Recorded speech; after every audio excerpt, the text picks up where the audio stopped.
Juba esiteks sellepärast, et rohkem teadvustada teadlikkuse tähendust, olemust ja mõõdet ja kuidas teadlikkuse rakendamine on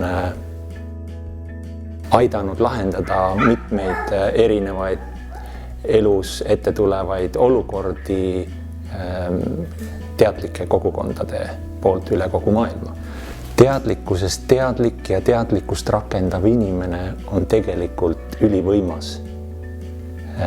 Temas avaldub inspiratsioon, taiplikkuse, võime ja kõik niisugused head omadused.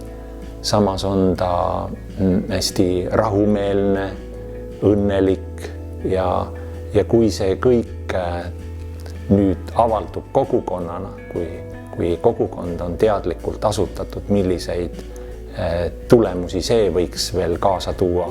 Selle konverentsiga Teadlike kogukondade tarkus me soovimegi Eesti kogemust jagada ja siia kutsuda siis selle ala kogukondade eksperdid, arvamusliidrid, et see kontsentraat nende kogemustest, tarkustest siia tuua.